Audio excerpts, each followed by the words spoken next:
Good morning students, welcome all of you in today's video lecture. Janta High School and Junior College Shirur. Standard 7th, Subject Science. Subject teacher is Mrs. Jagdale RR. Students, today we are going to learn 8th topic Static Electricity. म्हणजेच स्थितिक विद्युत या पाठाविषयी आपण आजच्या व्हिडिओमध्ये माहिती घेणार आहोत. Now what is electric charge? विद्युत प्रभार म्हणजे काय? बघा, आता या विद्युत प्रभाराविषयी आपल्याला माहिती आहे, यापूर्वीसुद्धा आपण पाहिलेलं आहे की सगळ्या ज्या वस्तू आहेत त्या अतिसूक्ष्म कणांच्या बनलेल्या असतात आणि विद्युत प्रभार हा त्या कणांचा एक गुणधर्म आहे. अशा प्रकारे जरी भरपूर विद्युत प्रभार असला तरी तो नेहमी लपलेल्या स्थितीत असतो, कारण त्या वस्तू दोन विरुद्ध प्रकारचे प्रभार सारख्याच संख्येने असतात. धनप्रभार अधिक व ऋण प्रभार वजा हे दोन्ही जेव्हा समतोल असतात तेव्हा ती वस्तू उदासीन असते, म्हणजेच त्या वस्तूवर कोणताही निव्वळ प्रभार राहत नाही. जर हे दोन्ही प्रभार समतोल नसतील तर वस्तू प्रभारित आहे असे म्हटले जाते. Students, all substances are made up of very tiny particles. अगदी लहान लहान कणांपासून या सर्व वस्तू बनलेल्या असतात. And electric charge is property of these particles. आणि हा विद्युत प्रभार म्हणजे त्यांचा एक गुणधर्म आहे. Though in this way electric charge is abundantly present, it is always in a hidden state. आणि जरी याच्यामध्ये इलेक्ट्रिक चार्ज जो आहे त्या वस्तूमध्ये भरपूर विद्युत प्रभार असला तरीही तो काय असतो? हिडन स्टेजमध्ये, म्हणजे लपलेल्या अवस्थेमध्ये असतो. मग हे असं का होतं? This is because two opposite types of charges are present in equal numbers in all these substances. म्हणजेच याच्यामध्ये दोन विरुद्ध प्रभार सारख्याच संख्येने त्या वस्तूमध्ये असतात.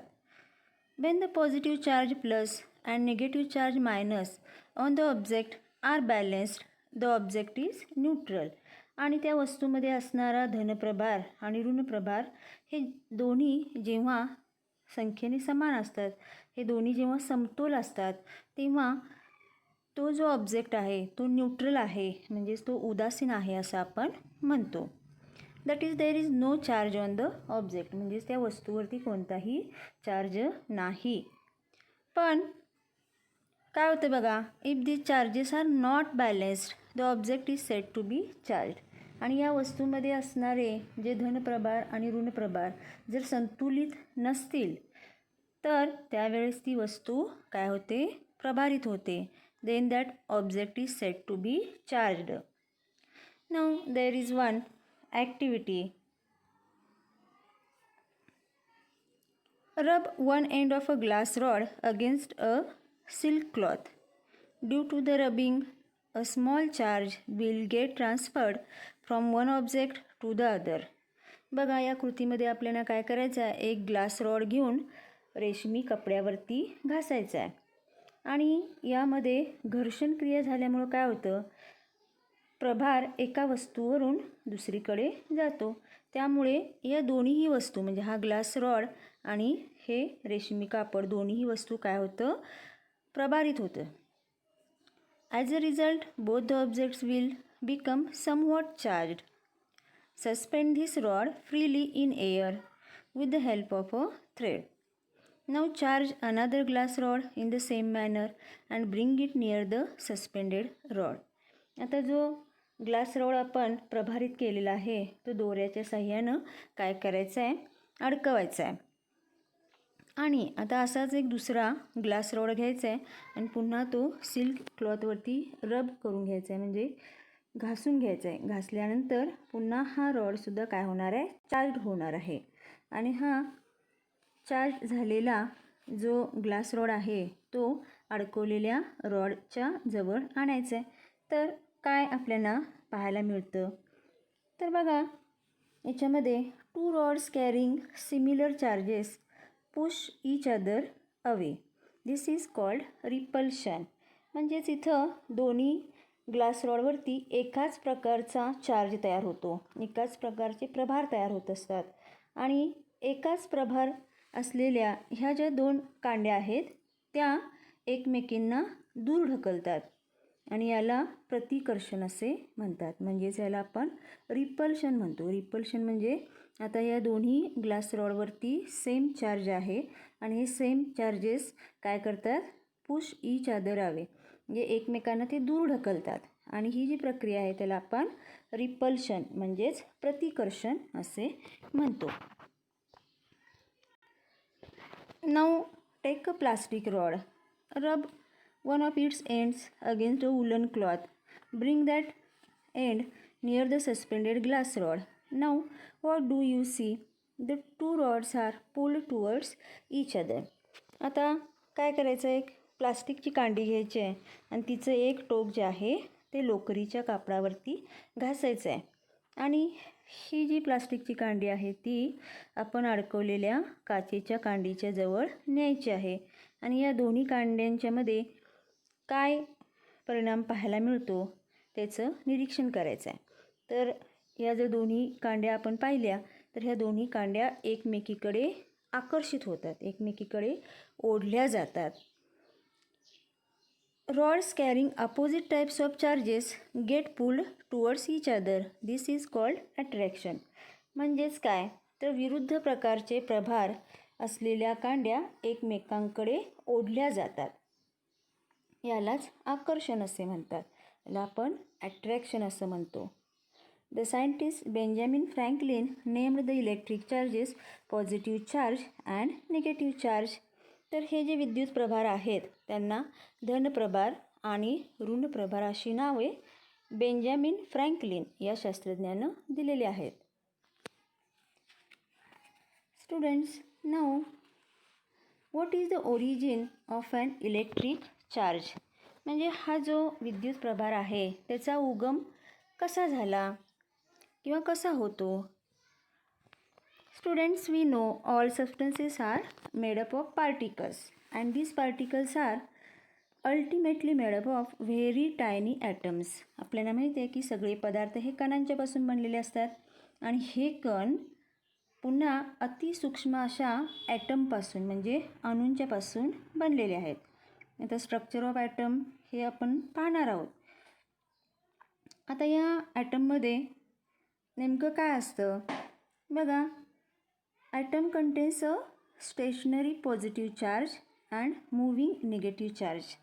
म्हणजे या अणूमध्ये स्थिर असा धनप्रभार आहे, म्हणजे हा धनप्रभार स्थिर असतो आणि मूव्हिंग निगेटिव्ह चार्ज म्हणजे चल म्हणजे फिरणारा मूव्हिंग स्टेजमध्ये असणारा निगेटिव्ह चार्ज म्हणजे ऋणप्रभार असतो. कुठल्याही अणूमध्ये कोणत्याही ॲटममध्ये काय असतं, चल असा ऋणप्रभार असतो आणि स्थिर असा धनप्रभार असतो.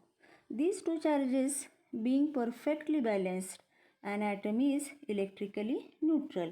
आणि या ॲटममध्ये असणारे धनप्रभार आणि ऋणप्रभार या दोन्हीमध्ये संतुलन असतं आणि त्यामुळंच हा जो ॲटम आहे तो काय असतो, विद्युतदृष्ट्या उदासीन असतो.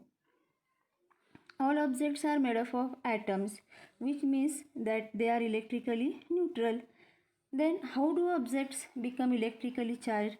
तर आपण म्हटलं की सर्व वस्तू अणूंच्यापासून बनलेल्या असतात आणि अणूंमध्ये धनप्रभार ऋणप्रभार समान असतो म्हणजे ते विद्युतदृष्ट्या उदासीन असतात. मग ह्या ज्या वस्तू आहेत त्या विद्युत प्रभारित कशा होतात. तर आपण डायग्राममध्ये पाहिलं तर प्लस आणि मायनस हे दोन्ही, प्लस म्हणजे हा पॉझिटिव्ह चार्ज आहे धनप्रभार आणि मायनस म्हणजे हा निगेटिव्ह चार्ज म्हणजे ऋणप्रभार आहे आणि हे काय आहेत, दोन्हीही संख्येने समान आहेत त्यामुळे त्यांच्यामध्ये संतुलन आहे. त्यामुळं हे जे ॲटम आहेत ते कसे असतात, इलेक्ट्रिकली न्यूट्रल असतात. मग याच्यामध्ये चार्ज प्रभार कसा निर्माण होतो. Now see, for some reason the balance of electrically neutral atoms get disturb. काही कारणांच्यामुळं काय होतं तर हे न्यूट्रल असलेले जे अणू आहेत त्यांच्यामधले धनप्रभार आणि ऋणप्रभार यांचं बॅलन्स बिघडतो, म्हणजे त्यांच्यातलं संतुलन बिघडतं. For example, when certain objects are rubbed against each other, the negatively charge particles on one object go to the other object. म्हणजेच बघा, काही विशिष्ट वस्तू जर एकमेकावरती घासल्या तर काय होतं, एका वस्तूवरती असणारे जे ऋण प्रभारित कण आहेत ते दुसऱ्या वस्तूवर जातात. मग काय होतं, the object to which they go becomes negatively charge due to an excess of negatively charge particles. म्हणजे काही विशिष्ट वस्तू एकमेकावरती घासल्यामुळं काय होतं, याच्यामधले जे ऋण प्रभारित कण आहेत ते एका वस्तूकडून दुसऱ्या वस्तूकडे जातात. मग ज्या वस्तूकडे ते ऋणप्रभार गेलेले आहेत ती जी वस्तू आहे त्याच्यामध्ये ऋणप्रभार वाढलेला असतो. त्यामुळं मग काय होतं, त्याच्यामधला बॅलन्स बिघडतो आणि त्या वस्तूवरती निगेटिव्ह चार्ज तयार होतो. आणि ज्या वस्तूकडून हे निगेटिव्हली चार्ज पार्टिकल्स गेलेले आहेत तिथं यांची संख्या कमी होते आणि त्यामुळे त्याच्यावरती पॉझिटिव्ह चार्ज निर्माण होतो. Similarly, the object from which the negatively charged particles go away becomes positively charged due to a deficiency of negatively charged particles.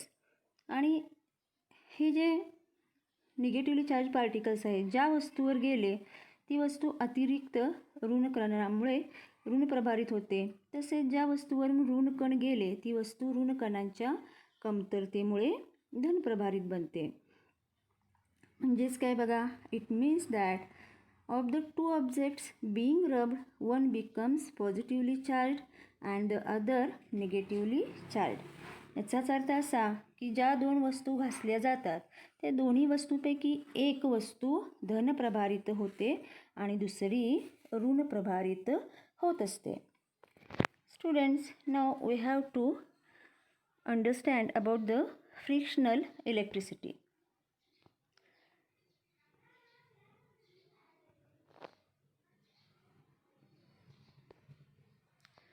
बघा, फ्रिक्शनल इलेक्ट्रिसिटी म्हणजे काय. फ्रिक्शनल इलेक्ट्रिसिटी म्हणजे घर्षण विद्युत.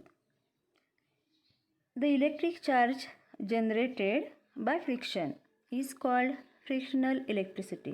म्हणजेच घर्षणामुळे निर्माण होणाऱ्या विद्युत प्रभाराला घर्षण विद्युत असे म्हणतात. घर्षणामुळं जो विद्युत प्रभार तयार होतो त्याला घर्षण विद्युत म्हणजेच फ्रिक्शनल इलेक्ट्रिसिटी असे म्हणतात. This charge is produced only at the place of friction. आणि हा जो प्रभार आहे हा प्रभार फक्त ज्या ठिकाणी वस्तू घासलेली आहे त्या ठिकाणीच हा प्रभार तयार होत असतो. Hence it is called static electricity. आणि त्यामुळेच या विद्युत प्रभाराला स्टॅटिक इलेक्ट्रिसिटी म्हणजेच स्थितिक विद्युत असे म्हणतात. It remains on the object for a short duration. आणि हा तयार झालेला प्रभार वस्तूवरती थोड्या वेळापर्यंतच राहतो. The charges of static electricity are absorbed in moist air. That is why this experiment should be performed in dry weather, particularly in winter. आता हे स्थितिक विद्युत प्रभार जे तयार होतात ते दमट आणि ओलसर हवेमध्ये शोषले जातात. म्हणून हिवाळ्यात कोरड्या हवेत हे प्रयोग करायचे असतात. Students, now there is another activity. Place a straw on a bottle. Take another straw near it. एक बॉटल घेऊन त्याच्यावरती एक स्ट्रॉ ठेवायचे आणि दुसरी एक स्ट्रॉ तिच्या जवळ न्यायचे. Observe what happens. तर या दोन्ही स्ट्रॉमध्ये काय झालेलं आपल्याला पाहायला मिळेल. तर इथं काहीच होणार नाहीत, कारण ह्या दोन्हीही स्ट्रॉ आपण तशाच ठेवलेल्या आहेत. Leave the straw on the bottle as it is. Rub the other straw against a woollen cloth and take it near the straw on the bottle. म्हणजे आता बाटलीवरची स्ट्रॉ तशीच ठेवून द्यायची आहे. दुसरी स्ट्रॉ जी आहे ती लोकरी कापडावर घासायची आहे आणि पुन्हा बाटलीवरची जो आपण स्ट्रॉ ठेवलेला आहे त्याच्याजवळ न्यायचं आहे आणि काय होतं ते ऑब्झर्वेशन करायचं आहे. तर इथं आपल्याला काय होतं पाहायला मिळतं बघा. तर आपण जी चार्ज केलेली स्ट्रॉ नेलेली आहे ती आणि बाटलीवरची स्ट्रॉ याच्यामध्ये काय झालेलं आहे, आकर्षण झालेलं आपल्याला पाहायला मिळतं. Now take 2 straws and rub them against woolen cloth at the same time. Keep one of the straws on the bottle and take the another near it. आता 2 स्ट्रॉ घ्यायचे आणि ते एकाच वेळी वुलन क्लोथवरती म्हणजे लोकरी कापडावरती घासायचे आहेत आणि मग त्यातली एक स्ट्रॉ बाटलीवरती ठेवायचे आणि दुसरी स्ट्रॉ तिच्याजवळ न्यायचे. काय होतं ते पाहायचं आहे. आता इथे दोन्ही स्ट्रॉ आपण घासलेले आहेत त्यामुळे त्याच्यावरती सेम चार्ज तयार झालेला आहे आणि अशा वेळेस एक स्ट्रॉ आपण बॉटलवर ठेवलेली आणि एक स्ट्रॉ आपण तिच्या जवळ नेल्यानंतर त्या एकमेकांना दूर ढकलताना म्हणजे त्याच्यामध्ये रिपल्शन झालेलं पाहायला मिळतं. Keep the rubbed straw on the bottle as it is. Take the woolen cloth on which it was rubbed close to it. आता ही जी स्ट्रॉ आहे ती बॉटलवरती ठेवायची आणि ज्या लोकरी कापडानं ती घासलेलं आहे ते लोकरी कापड स्ट्रॉजवळ न्यायचं आहे. तर हे जे लोकरी कापड आहे त्याच्यावरती आणि त्या स्ट्रॉवरती अपोजिट चार्जेस तयार झालेले असल्यामुळे त्याच्यामध्ये आपल्याला आकर्षण झालेलं म्हणजे अट्रॅक्शन झालेलं पाहायला मिळतं. म्हणजेच आपण असं म्हणू शकतो electrically charge objects attract अनचार्ज objects. म्हणजेच बघा विद्युत प्रभारित वस्तू प्रभार नसणाऱ्या वस्तूंना आकर्षित करतात. There is repulsion between like electric charges. म्हणजे जर 2 समान विद्युत प्रभार असतील तर या समान विद्युत प्रभारामध्ये प्रतिकर्षण होते. There is attraction between unlike electric charges. आणि जर विरुद्ध विद्युत प्रभार असतील तर त्याच्यामध्ये अट्रॅक्शन होतं म्हणजे आकर्षण होतं. Hence repulsion is used as a test for identifying an electrically charge object. म्हणजेच विद्युत प्रभारित वस्तू ओळखण्यासाठी प्रतिकर्षण ही कसोटी वापरली जाते.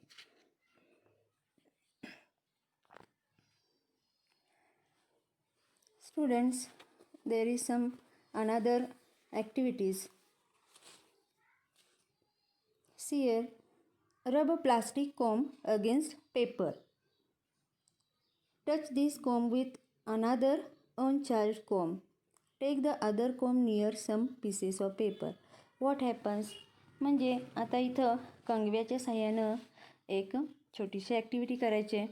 एका प्लास्टिकच्या कंगव्याला कागदानं घासायचं आहे आणि या कंगव्याने दुसऱ्या कंगव्याला स्पर्श करायचा आहे आणि तो कंगवा कागदाच्या कपट्यांजवळ न्यायचा आहे. ते बघा इथं आपल्याला पाहायला मिळतं की या दुसऱ्या कंगव्याला सुद्धा कागदाचे कपटे जे आहेत ते चिकटलेले आहेत. नाउ रब a comb or a balloon on your hair as shown in the picture. Take the comb near a thin trickle of water from a tap. See what happens. Now draw the comb away from the trickle and observe what happens. आता पुन्हा काय करायचं आहे बघा. तर कंगवा केसावरती घासायचा आहे आणि काय करायचं आहे तर पाण्याची जी बारीक धार असते त्या धारेजवळ हा केसावरती घासलेला कंगवा न्यायचा आहे. तर याच्यामध्ये काय होतं तर ज्यावेळेस सुरुवातीला पाण्याची जी धार आहे ती प्रभाररहित असते म्हणजे याच्यावरती कुठलाच चार्ज नाही. परंतु केसावरती घासल्यामुळं हा जो कंगवा आहे तो ऋण प्रभारित झालेला आहे आणि हा ऋण प्रभारित कंगवा या पाण्याच्या धारेच्या जवळ येताच पाण्याच्या धारेतील कंगव्यासमोरच्या भागातील ऋणकण दूर सारले जातात आणि ऋण प्रभाराच्या कमतरतेमुळे धारेचा तेवढा भाग धन प्रभारित बनतो. कंगवा ऋण आणि पाण्याची धार धन बनते आणि या विजातीय प्रभार तयार झाल्यामुळं काय होतं त्याच्यामध्ये आकर्षण होतं आणि या आकर्षणामुळे या पाण्याची धार कंगव्याकडे आकर्षली जाते आणि कंगवा दूर नेल्यानंतर काय होतं तर पाण्याच्या धारेतील ऋणकण पुन्हा आहे त्या स्थितीमध्ये येतात. धन आणि ऋण प्रभारांची संख्या समान असते त्यामुळे पाण्याची धार प्रभाररहित होते व आकर्षित होणे थांबते. आता या ॲक्टिव्हिटीजवरून काय समजतं आपल्याला बघा. तर इथं सुरुवातीला हा जो पाण्याचा flow at first the flow of water is not charge. सुरुवातीला हा पाण्याचा फ्लो प्रभारित नसतो.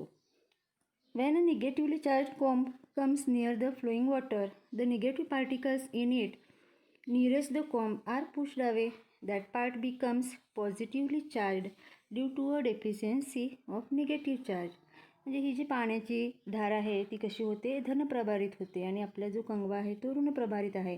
The comb has negative and the water has positive charge. Due to the attraction between these opposite charges the flowing water is attracted towards the comb. आणि याच्यामध्ये दोन्हीमध्ये दोन विरुद्ध प्रभार तयार होतात आणि त्यामुळं काय होतं, त्याच्यामध्ये अट्रॅक्शन झालेलं पाहायला मिळतं.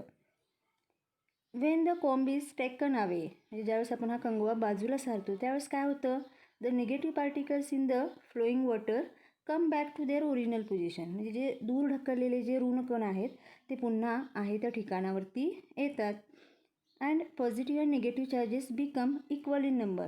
पुन्हा हे ऋणकण आहे त्या ठिकाणी असल्यामुळं त्याच्यामधले पॉझिटिव्ह आणि निगेटिव्ह पार्टिकल्स समान होतात आणि त्यामुळं मग काय होतं, त्याच्यामध्ये बॅलन्स होतो. As a result the water becomes uncharged again and stops getting attracted to the comb as it away from it. आणि याच्यामधले पॉझिटिव्ह आणि निगेटिव्ह चार्ज बॅलन्स झाल्यामुळं काय होतं, हे न्यूट्रल होतं. म्हणजे त्याच्यावरचा जो प्रभार आहे तो नाहीसा होतो. म्हणजे ही जी पाण्याची धार आहे ती कशी होते, अनचार्ज्ड होते आणि त्यामुळं ती कंगव्याला आकर्षित करणे किंवा कंगव्याकडे आकर्षणे थांबते. The number of positive and negative charges are equal on an uncharged or neutral object. प्रभार नसणाऱ्या किंवा उदासीन वस्तूवर धन व ऋण प्रभारांची संख्या सारखी असते. The electric charge generated by induction stays only as long as the charged object is near to it. प्रवर्तनाने जवळ असताना निर्माण झालेला विद्युत प्रभार फक्त विद्युत प्रभारित वस्तू जवळ असेपर्यंतच टिकतो. थँक्यू.